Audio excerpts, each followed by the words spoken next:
Regina Chudo é pedagoga, especialista em educação infantil, estudiosa sobre a primeira infância, atuando há 40 anos na área de educação.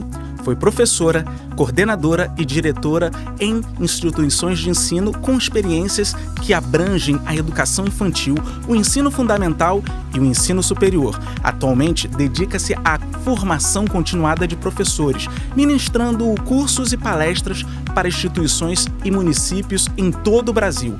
É autora de livros de literatura infantil e coordenadora do programa Saberes, voltado à formação continuada dos professores profissionais da educação infantil.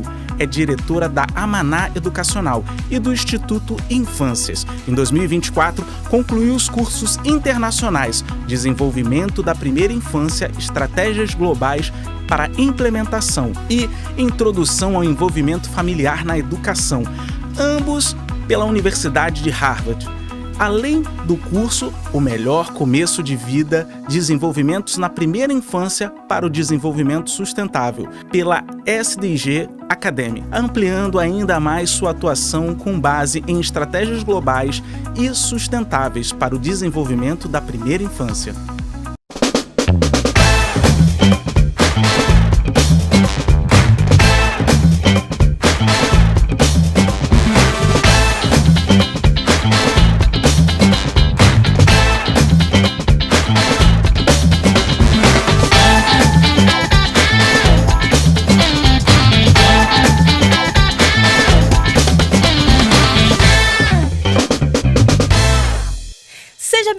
Seja bem-vindo! Estamos começando mais um Pode Brincar, esse programa que valoriza as infâncias e os professores. E hoje nós temos uma convidada muito especial que eu aguardo há muito tempo. Eu tenho certeza que você já sabe quem é e vai adorar. Mas deixa aqui, ó, sua pergunta, seu comentário. Não esquece não. E se fizer um print ou uma foto, primeiro você marca @CongressoBrincar. Depois, ó, por favor, @professora Paty Fonte. @Victor Meirelles Ator, Victor com C, Meirelles com 2 L's, ator. E depois nós vamos passar também a rede social da nossa convidada, não é, Victor Meirelles? Sim, Paty Fonte. Olha, Paty, eu vou te dizer que eu sou esse homem aqui, você que não está me vendo, meu aluno que já me conhece, mas nem todos estão me vendo. Então eu sou esse homem negro não retinto, com esse paletó, risca de giz preta, essa camisa azul com o logo do Brincar coloridinho e meu óculos combinando com o logo do Congresso Brincar. Esse pouco cabelo que tenho aqui é castanho escuro e, claro, não vou lembrar da minha barbinha aqui, ó, meio grisalha. E para você que não me conhece ou que não está me vendo no momento, eu sou a professora Paty Fonte, eu tenho a alegria de ser roteirista e apresentadora aqui do Pode Brincar. Também sou uma das palestrantes do Instituto Conhecer. Sou uma mulher branca, de cabelos lisos, castanhos escuros, na altura do ombro. Estou com uma blusa azul com a logo do Congresso Brincar, um blazer roxo, visto brincos dourados, sempre com batom vermelho, que eu adoro. Victor Meirelles. Olha, Paty, eu fico pensando aqui, cara, avaliar, né? Essa coisa, essa palavra, avaliar. E ainda pensando, como é que é avaliar uma criança? Eu fico pensando, avaliar uma criança não é medir o quanto ela aprendeu, mas eu acho que eu fico pensando que eu acho que é muito mais que isso. É reconhecer o quanto ela revelou de si mesmo em todo um processo de educação infantil. E pensando na educação infantil e na educação das infâncias, eu acho que avaliar não é atribuir nota. Essa coisa, nota, preencher lacuna, é aquela coisa, mas sim, eu acho que observar esse jovem, observar esse aluno, observar essa infância, escutar e documentar isso com os olhos atentos, com a alma disponível e com o coração aberto. Então é por isso que o episódio de hoje tem essa pessoa super especial, essa pessoa que tem mais de 40 anos trabalhando com as infâncias. Então eu queria chamar para vir com a gente bater esse papo, Regina Chudo. Olha que honra estar aqui nesse Pode Brincar podcast, mas com o tema do brincar sempre. Tanto Paty Fonte quanto Meirelles, olha, muito obrigada pelo convite. Eu sou Regina Chudo, mulher amarela, pele amarela, que normalmente aparece como branca ou parda, porque nós não temos no censo a pele amarela. Tenho cabelos pretos, tamanho, corte na altura dos ombros. Visto hoje uma roupa xadrezinha de preto e branco. E tenho os olhos rasgados, porque sou descendente de japonês. Vamos falar, então, sobre avaliar? Vamos começar a conversar sobre avaliação das infâncias. E eu vou começar com uma pergunta que eu acho que é decisiva para toda a nossa conversa. Por que nós precisamos ressignificar a avaliação nas escolas? Por que, Regina Schudo? Maravilhosa. Essa pergunta remete ao que o nosso amigo aqui já até disse. Avaliar não é medir. E toda vez que a gente diz a palavra avaliar, o que é avaliar? As pessoas dizem assim para mim, é prova. Não. Avaliar não significa que eu tenha que provar nada para ninguém. Esse é um resquício das escolas ainda, né, com a visão tradicional, em que consistia o momento da avaliação em averiguação. Avaliação significa acompanhamento, monitoramento. Monitorar o desempenho, o desenvolvimento de qualquer criança, jovem ou adulto. Avaliar significa acompanhar para intervir. Mas, vamos aqui. A nossa escola oriunda, né, da escola tecnicista, das pedagogias ainda tradicionais, acabaram deixando esse ranço de que avaliar significa provar ou fazer prova, e a escola usava a avaliação como forma de punição, coerção, e isso fazia com que todo mundo tivesse medo. Então, quando a gente dizia prova, já tinha medo, e aí todo mundo dizia, eu estudei tanto e me deu branco na hora da prova. Hoje, tudo isso é explicado pela neurociência. Mas antes de eu explicar sobre isso, é importante dizer que avaliar é extremamente importante no planejamento, no currículo, na proposta pedagógica de uma escola. Por quê? Eu preciso saber quantos passos, como o meu aluno está caminhando no desenvolvimento da aprendizagem. Se eu vou avaliar, é para também replanejar, aí ressignificar e intervir para que ele não venha ter dificuldades. Vamos pensar numa criança lá da fase da alfabetização. Se ele está com alguma dificuldade, eu preciso fazer uma avaliação prévia, para que eu venha intervir, para que chegue no final do ano eu perceba, nossa, meu aluno está terminando o primeiro ano e não aprendeu ainda a ler e escrever. Não. Então, avaliar pode ser utilizado de instrumentos, claro, a gente pode fazer uma avaliação escrita, subjetiva, mas é muito bacana eu fazer sempre uma autoavaliação.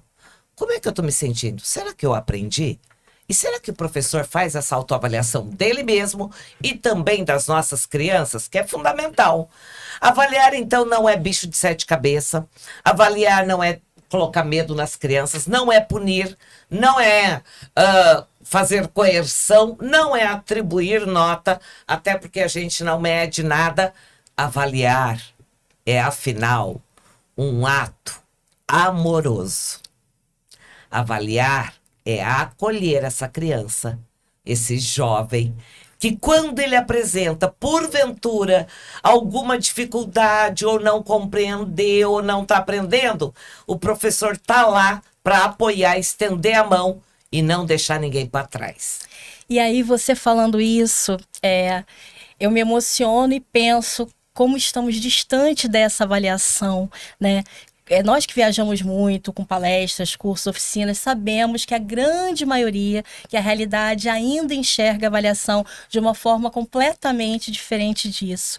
Então, eu quero te perguntar, assim, aproveitar a sua presença aqui, como que nós podemos olhar para essa avaliação sensibilizar os professores para que eles olhem para essa avaliação de uma forma mais ética, mais sensível, mais estética. Ótimo!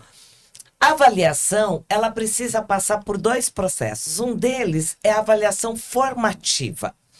Quando eu falo de uma avaliação formativa, eu vou olhar todo o processo do desenvolvimento das crianças, dos jovens, da aprendizagem, e não vou olhar o resultado.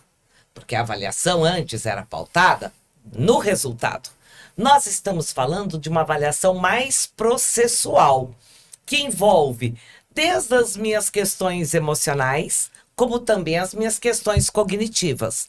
Por exemplo, na fase da leitura, se a criança está apresentando um ligeiro atraso na fluência, talvez porque não foi desenvolvida ainda a prosódia com essas crianças. Então, eu vou precisar ver o processo e fazer a intervenção naquele momento. Então, eu quero considerar o seguinte, que a avaliação hoje, né, no Brasil, nós temos, vamos começar pensando, a gente tem a avaliação sempre do processo ensino-aprendizagem, avaliação do aluno. Mas a gente teria que ter a avaliação da instituição, que impacta no desempenho, né? Ou seja, os ambientes, o espaço, a formação do professor, enfim. Nós precisamos avaliar também o contexto social que esse indivíduo está inserido. Imagine uma criança que tenha um transtorno, porque hoje a gente tem muito aumento das crianças com TEA, TDAH, crianças que apresentam algum transtorno ou uma ligeira dificuldade por conta até daquele período pandêmico que nós passamos. Então, eu preciso avaliar também esse contexto. Não dá para eu avaliar só a aprendizagem, mas tudo que impacta esse processo de ensino-aprendizagem. Logo, é importante ressaltar que avaliar significa melhorar a qualidade da educação. E o Brasil tem uma avaliação que nós chamamos de larga escala. As avaliações em larga escala que vêm da prova, SAEB, né, que nós temos, que do 5º, 9º, o Enem no ensino médio, o ENAD no ensino superior, elas são extremamente importantes. São avaliações dentro da teoria da resposta ao item, para que a gente possa perceber e, de fato, compreender como está a qualidade da educação brasileira. Os SAEBs anteriores já nos dão conta de que o Brasil, as crianças estão apresentando muitas dificuldades de aprendizagem. Na leitura, na compreensão do texto, no raciocínio lógico matemático, na compreensão das operações básicas, principalmente lá no final do 9º ano, que a gente tem um percentual de menos de 30% de jovens que concluem o 9º ano e que de fato compreendem o texto e que são leitores. Recente saiu o estudo de que 30% da população é analfabeto funcional, mesmo tendo estudado. Logo, avaliar, então, portanto, quando a gente tem uma avaliação em larga escala, é já ter um panorama do que é que nós vamos fazer. Não basta só saber que aquele aluno tirou e que o IDEB do município é X, é 5, é 6. Não. E agora eu tenho que pensar, avaliar como forma de intervenção. Por isso eu disse que era um ato amoroso, porque eu acolho. Na minha geração, se eu ia mal na prova, a professora me dava as costas e dizia, problema seu. Lembra quando o professor dizia assim, prova surpresa. Surpresa para quem, meu amor? Você vai exigir numa avaliação, numa prova, o que você nem trabalhou? Não. Então não pode ser surpresa. É dizer, meu aluno, eu estou aqui observando você e observo que agora, na hora da leitura, está lhe faltando fluência, está lhe faltando dicção, entonação, falta compreender o vocabulário, e eu já vou fazendo as intervenções. Então, o Brasil precisa desmistificar, aprender, estudar o que é avaliação, porque ela é importantíssima no processo ensino-aprendizagem. Como é que eu melhoro sem saber como é que meus alunos estão. E pensar nessa importância da avaliação, eu fico me pegando aqui, como os riscos, né? Que a avaliação é uma ferramenta que ela pode trazer um efeito positivo e um efeito negativo para esse aluno. Então eu queria que você falasse um pouco mais pensando nesse professor que ainda está arraigado, preso a essas raízes da avaliação como uma ferramenta de medo, uma ferramenta de opressão para esse aluno para que ele possa aprender. Muito bem. Olha, maravilhosa essa pergunta. Vamos recordar, na minha geração, porque eu já sou bem antiga, mas assim, até no início aí do século XXI, a gente percebeu muito que a avaliação era utilizada como punição mesmo. Então, o professor, por exemplo, utilizava-se da seguinte frase: olha que a matemática reprova. Estuda, senão você vai reprovar. Olha que eu posso te reprovar. Então, ficava com esse medo. O que a gente percebe com isso? Muitos alunos, lá da minha geração, depois dos anos 80, 90, não aprenderam a matemática de forma significativa, porque a matemática era usada como moeda de punição, de coerção. Então, todo mundo se afastava da matemática, sendo que a matemática é vida. Nos seus óculos tem matemática, na sua barba tem matemática, no seu batom tem matemática, na pigmentação, o percentual de pigmentos vermelhos, né? Sabia que esse seu batom vermelho me lembra carbúnculo. Carbúnculo é uma gema vermelha. Mas a matemática, por exemplo, é vida. E se é vida, ela é como a linguagem que eu me comunico. E por que a escola botou tanto medo nas crianças e acabou afastando? Se hoje nós fizéssemos, né, um monitoramento de quantos professores de 1º ao 5º estão na sala de aula, mas não gostam de matemática, mesmo tendo que dar aula de matemática, porque a matemática era usada como moeda de punição. Primeiro vamos desmistificar então que a avaliação não é prova só, ela é avaliação formativa, diagnóstica. Se eu fizer uma metáfora com a medicina, vai ficar mais claro. Se eu chego no médico e eu digo meus sintomas, olha, hoje eu tô com um pouco de dor de estômago, o médico vai me pedir exames laboratoriais e clínicos, né? Acho que você tem que fazer aí uma endoscopia, um exame de sangue e tal. Ele não me dá o diagnóstico na hora. Não, ele vai acompanhar, vai perceber qual o tratamento, que alimento que eu posso comer, enfim. E a avaliação na escola é assim, ou você sabe ou você não sabe. E não é isso. É quanto eu aprendi, quanto eu já caminhei, onde eu quero chegar. Então, a avaliação não há como medir, quantificar, porque eu preciso acompanhar o desenvolvimento dos alunos. Se eu trouxer isso para a primeira infância, por exemplo, se uma criança, na sua individualidade, chega aos 2, 3 anos, 4 até, e ainda está com um ligeiro atraso no desenvolvimento da linguagem, eu tenho que observar os aspectos emocionais. Se essa criança está ficando muito tempo na frente da tela, porque dela fica calada na frente da tela. Se há um adulto interagindo com essa criança o tempo todo ou não.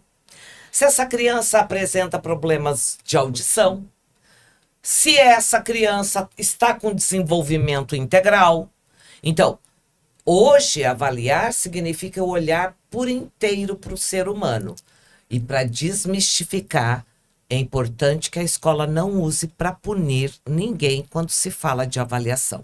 Ela é extremamente importante para eu saber o quanto eu tenho que te estender a mão para te ajudar nessa caminhada da educação. Aí você falando tudo isso, eu me lembro da minha infância e vejo que avançou tão pouco.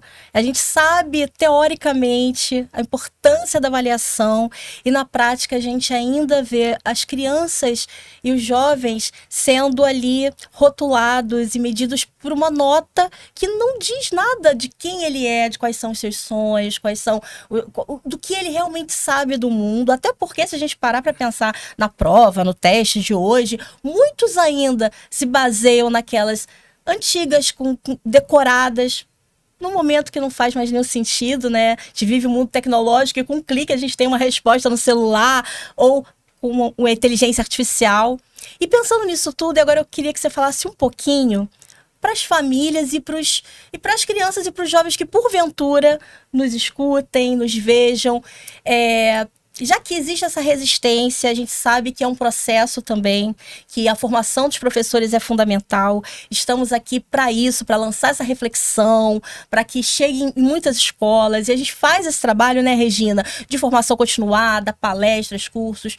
Mas para você aí que é pai, que é mãe, que é estudante, criança, jovem, para que ele não sinta que ele vale aquela nota baixa que ele tirou, para aquele pai e aquela mãe também entenda que é importante a prova e o teste, mas que não é tudo, que isso não define quem é o ser humano, quem é o seu filho, sua filha. Queria que você falasse um pouquinho aí para as famílias. Muito bem. Quando nós falamos de, por exemplo, da nota, como a Paty tocou no assunto, nós ainda vivemos uma cultura de que eu preciso classificar. E a avaliação, ela não é classificatória. A avaliação deveria ser emancipatória. Que fica até para um outro momento dialogarmos mais sobre isso. Agora, a avaliação é importante, só que o Brasil não consegue... aliás, quase todos os países acabam mensurando. Lógico que ela não reflete tudo que eu aprendi. O ideal é que quando eu faço uma avaliação, por exemplo, uma produção textual, o meu professor intervém até que eu faça o melhor que eu possa e eu possa atingir a nota máxima. Para o meu aluno, quando a escola estabelece nota mínima, nota média 6, média 7 para passar, pensa que é média. Agora, pense na sua vida, você, criança, aluno, professor, jovem ou família, eu não quero viver na média, eu quero a excepcionalidade. Viver na média é aceitar tomar um café morno. Não, ninguém gosta. Não, ninguém vai querer, né? Um bolo mais ou menos fofinho. Um pão mais ou menos crescido. Eu não quero média. Lógico, eu quero mais. Então, todo sujeito tem capacidade para aprender. E nós, professores, educadores, queremos colocar esse patamar para cima e trazer a excelência na qualidade da educação. E não nivelar por baixo. E muitas vezes na escola se fala assim, se todo mundo aprender igual o Joãozinho, tá bom. Mas quanto que Joãozinho aprendeu? Eu não posso ter esse parâmetro de comparação. Eu quero que você dê o melhor de si. Se o seu potencial máximo for chegar aqui em 11, 12 na média, ótimo. Então, todos nós precisamos entender que a avaliação ainda no Brasil, ela é utilizada, a avaliação somatória, que a gente tem a avaliação formativa e a somatória. A somatória, porque a nossa educação, infelizmente, ainda ela é classificatória. Para entrar no vestibular, para passar num concurso, eu preciso.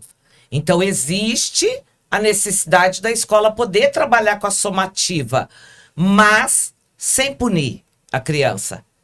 E sim estendendo a mão. Se eu vi que ela não aprendeu, naquela produção de texto, eu vou rapidamente intervir para ela alcançar o máximo. E talvez sem ser a única avaliação, a única forma de avaliação, né? Isso. Não pode ser uma única forma. Pode ser a única forma, porque uma prova não pode definir o quanto você, de repente, aprendeu sobre meio ambiente, sobre ciências, sobre biologia, né? De repente, quanto a criança aprende na praia, no parque, na praça, vivendo, sentindo com todo o seu corpo, né? Então, eu penso muito nisso, assim, que é muito importante a gente ver que, não, uma prova não é a única avaliação. Não, e essa necessidade, você falou da classificação, essa necessidade contínua dessa corrida, né, dessa Olimpíada.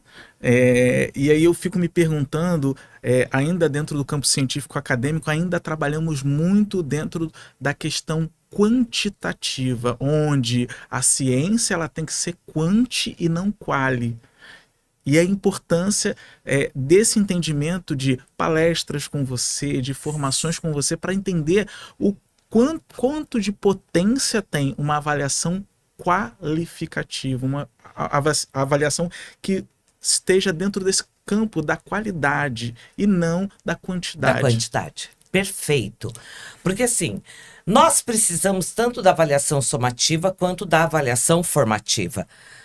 No Brasil, por exemplo, nas universidades, quando a gente ainda quantifica muito, hoje nós já entendemos que a qualidade é importante desse processo. Só que a própria entrada na universidade, ela é excludente, ela é classificatória. Então, o aluno tem que fazer o melhor ensino médio para poder entrar na melhor universidade, que é federal, num curso, por exemplo, de medicina, que é concorridíssimo. Então, onde eu quero chegar? Que se a avaliação fosse mais formativa, desde pequeno, eu não ia dizer para a criança viver a média.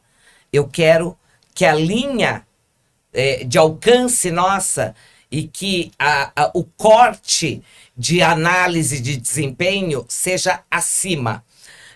Então, olhando para outros países, traduzindo o que eu estou dizendo, é como a ministra da Educação do Canadá, ela diz que a gente precisa ter mais excelência na educação e que esse nível não seja baixo no Brasil.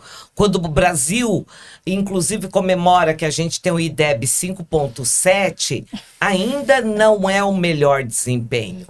Agora, se eu olhar o desempenho de indicadores de leitura, o Brasil tem 2 séculos para chegar no mesmo desempenho de leitura, de acordo com o PISA, que é a avaliação internacional feita com os alunos de 15 anos.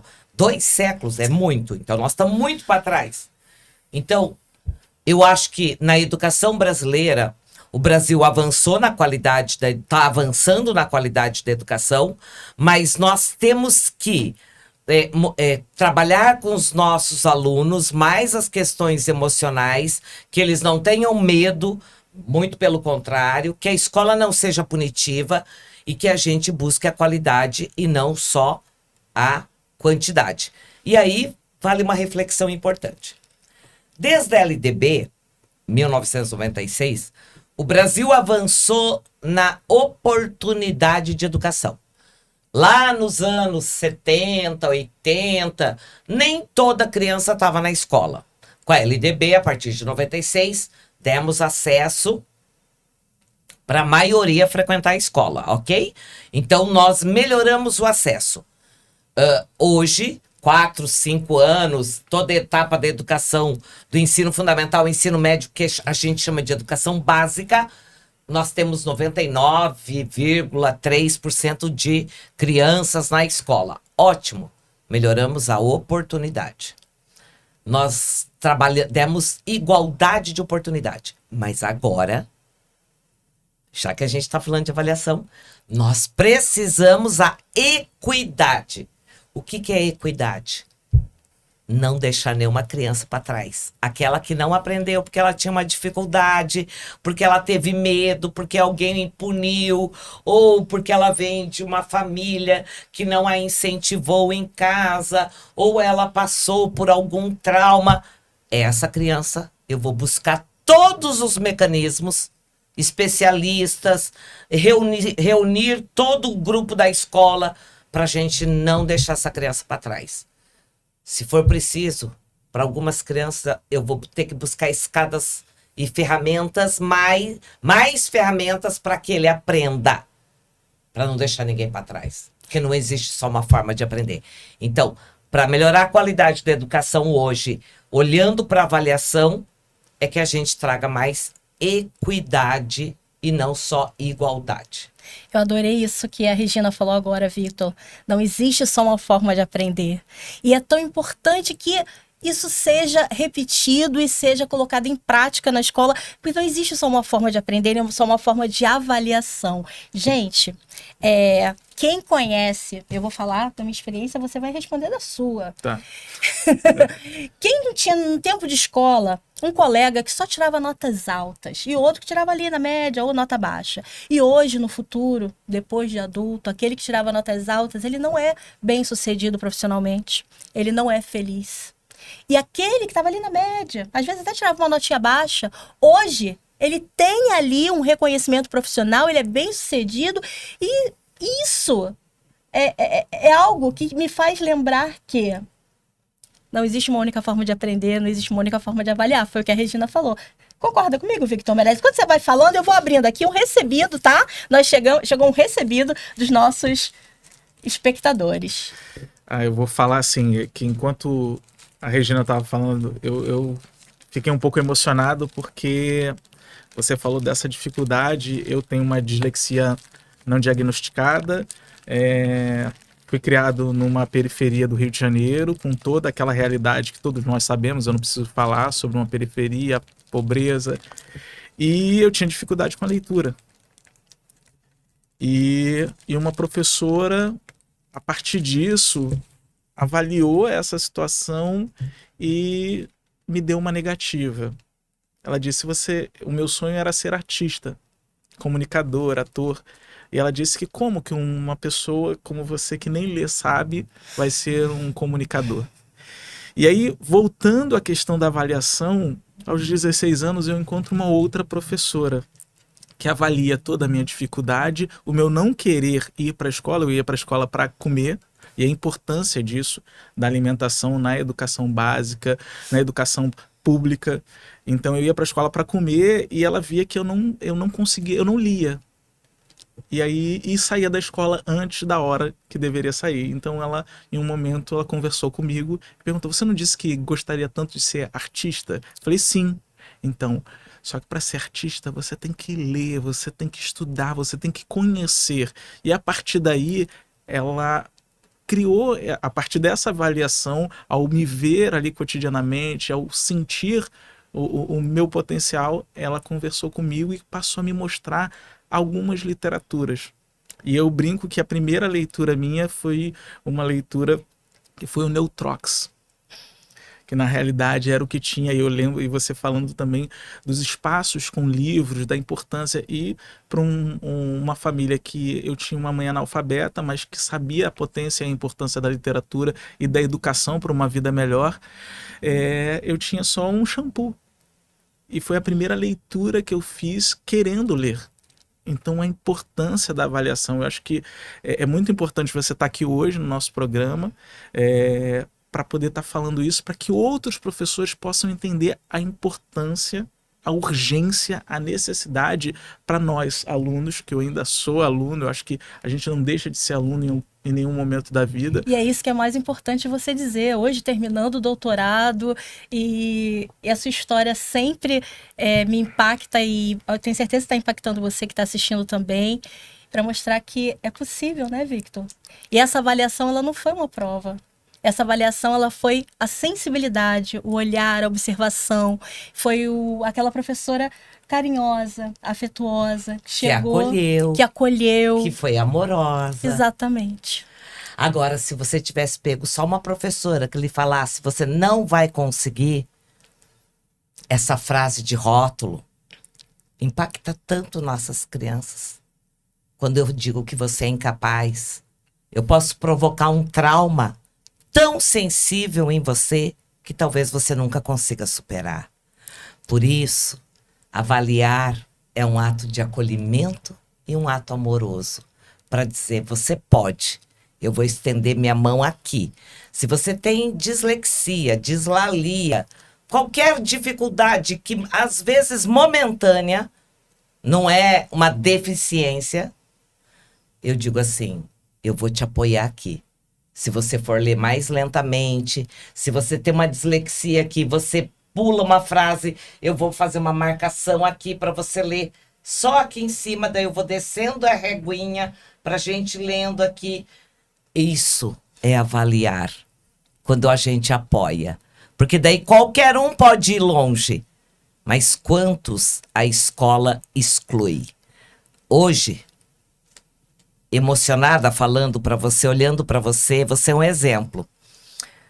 E que hoje a sua história, mais a avaliação que nós estamos falando aqui, a avaliação da aprendizagem, sirva para a gente entender que o Brasil não pode ter 30% de jovens que estão desistindo do ensino médio porque fracassaram. Quem fracassa somos nós, educadores daí. Eu me sinto fracassado se um jovem sai da escola, porque alguém não estendeu a mão como essa professora carinhosa que te fez mostrar que era possível ler e alcançar todos os seus sonhos. E eu tenho que dizer a sua família também, porque a sua mãe, todo o apoio que você teve dessa família. E se hoje você chegou e ainda vai muito longe, que eu sei disso, é porque também continua, sabe, se unindo a pessoas que estão ali te dando a mão. E é isso que a gente precisa. É desse olhar carinhoso, sensível, não é? Agora, olha, além disso, como ele é um homem preto, Sim, então, periférico, sim. preto, pobre. Isso já deixa marcas hoje, porque nos indicadores de equidade que nós temos no Brasil, as crianças que estão ficando para trás são justamente as pretas, as pobres, as periféricas.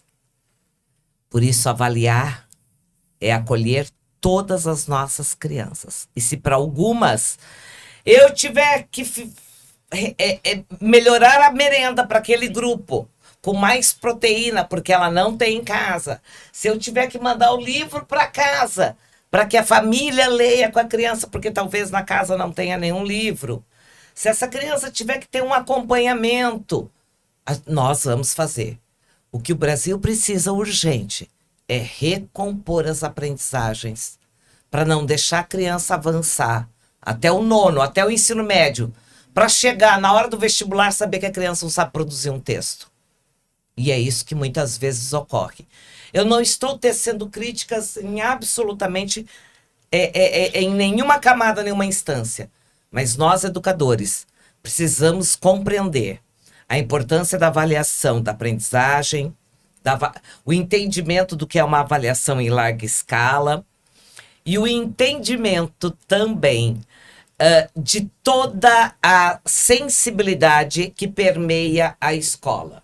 A fome, a miséria, o abandono, a violência, os traumas, a violência sexual, o feminicídio, que aumenta muito no Brasil, que tudo isso também impacta a aprendizagem. E nessas marcas todas, positivas e negativas, eu vou dar uma pausa, tá, gente? Para dar aqui uma respirada, porque nós temos telespectadores incríveis que comentam, que mandam recebidos. E olha aqui, gente, que coisa mais linda. Moleque de Pé, livro da promissora escritora Raquel Pádua. Muito obrigada, Raquel, por você mandar esse livro, porque ele conta a história de um menino como você, Vitor. Um menino curioso, divertido, cheio de sonhos, que vive na favela dos sonhos altos. Embora diferente de outras crianças, ele tem as mãos em formato de pés. Ele possui um grande coração e uma imensa vontade de mudar o mundo. Essa é a história do Moleque de Pé. Gente, vale a pena conhecer. Obrigada, Raquel. Editora, deixa eu ver se eu vejo a editora. Ventania. Eu acho que Ventania é o selo. Se não me engano, é o selo. Mas tá aqui, ó. Ventania, Moleque de Pé. Obrigada, Raquel Pádua. Você quer mandar um recebido pra gente? Entre em contato lá pelo @congresso brincar. E procura saber como. Não foi combinado, por incrível que pareça, esse aqui, nem o recebido, que eu não sabia nem o que era, eu abri aqui na hora, nem a história do Vitor, a gente saiu totalmente do roteiro. E quem me conhece sabe que eu falo mesmo, a gente saiu total do roteiro. Por quê? Porque é muito importante esse assunto, e é um assunto de muita complexidade, é muito profundo, não dá para num podcast, num videocast de 40 minutos, 1 hora, a gente fala tudo o que poderia e deveria falar. Então acompanha a gente, acompanha também a professora Regina Schudo, deixa pra gente seu Instagram. Meu Instagram é @Regina Schudo. Schudo é SHU de uva, D de dado, O. Agora eu quero dizer uma coisa. A escola só existe para ensinar, não é para medir. Não é para medir, não é para classificar, não é para expulsar essa criança da escola. A escola existe para que a gente possa ensinar, aproximar as crianças de tantos saberes, e que quando a gente está na escola, a educação é tão poderosa, a educação tem capacidade de transformar tantas vidas, e a gente está renegando. Simplesmente porque a gente cria rótulos, oprime, e não, ao invés da gente poder acolher, né? Então Verdade. a história dele é maravilhosa. Verdade. Me lembrei agora da história da minha amiga Gláucia, mulher preta, carioca, da comunidade, que o pai construiu 2 paredes para que as balas não atingissem. Hoje também ela terminou o mestrado, trabalha com a área da língua, de letras, enfim. Eu vou dizer, a gente só vai mudar esse país se a gente acreditar na educação. E a avaliação precisa nos acompanhar para que eu possa melhorar cada dia mais. E hoje o programa sobre avaliação não foi tão brincante, né, Victor? Mas foi muito reflexivo. Eu tenho certeza que você aí está emocionado, está refletindo, tanto quanto eu, quanto o Victor, quanto a Regina. E as pessoas estão aqui, ó, em volta no estúdio. Mas para que a gente se aproxime cada vez mais de você, não deixe de comentar, não. É muito importante, porque é um espaço de formação continuada diferente. Mas é um espaço para lançar essas reflexões. E é um espaço gratuito para a gente manter isso aqui, manter com a qualidade que tem sido ao longo de quase 1 ano de programa, com personalidades como a professora Regina Schudo. A gente precisa muito da sua curtida, do seu comentário. Então, por favor, compartilha também. Não esquece, não, porque sempre a gente pode brincar, pode refletir, pode aprender, pode ensinar e pode transformar, né, Vitor? Sim, Paty, assim, eu ainda estou emocionado. E você falou no brincar e pensar o que é o brincar, né? O que é essa potência, o que é essa ferramenta. E se não tudo que a gente falou aqui, a gente trouxe o quê? A gente trouxe a sensibilidade, a gente trouxe o acolhimento, a gente trouxe o diálogo, a escuta. E o que é o brincar, se não tudo isso junto em sintonia, em musicalidade. Então eu acho que, eu acho que todo programa Pode Brincar, ele é sério. A gente se diverte, sim, porque o brincar também é sério. Também é muito sério. É uma forma de divertir, de educar, de transformar. Então, só para dizer que hoje a gente brincou aqui, a gente se emocionou, porque o brincar também é se emocionar. Então, e é aprender. E aqui com a Regina, eu queria te agradecer muito, porque eu também, nessa brincadeira, eu aprendi muito com você. Imagina, eu que tenho que agradecer a oportunidade dessas duas estrelas aqui dialogando comigo e numa história tão potente. Brincar é a coisa mais séria. E às vezes nós usamos pejorativamente. Ai, tá brincando? Não, brincar é coisa séria. É a principal estratégia, ferramenta de aprendizagem para as nossas crianças e nossa infância. Assim como a palavra criança e infância também é coisa séria. Porque a gente, às vezes, desdenha e diz assim: tá adulto que tá brincando de ser criança, tá parecendo criança, né? Você não é mais criança, não. Criança é a coisa mais linda que existe no mundo. E meu amigo Kleber Fabiano, ele diz isso. Cuidado até com as expressões. Brincar é coisa séria. Criança é coisa séria. É a coisa mais importante para todos nós. E nunca a gente vai usar desdenhando. Assim como avaliação. Não use para ferrar com a vida de ninguém. Use para estender a mão. Enquanto estiverem mãos estendidas, profissionais da educação que se emocionam, eu vou acreditar que é possível transformar. E por causa disso, eu convido você, o Vitor, mesmo emocionado, vai contar, porque sempre é tempo, né? Sempre é tempo. Então, aguardo vocês pro próximo. 1, 2, 3. Pode brincar! Ah!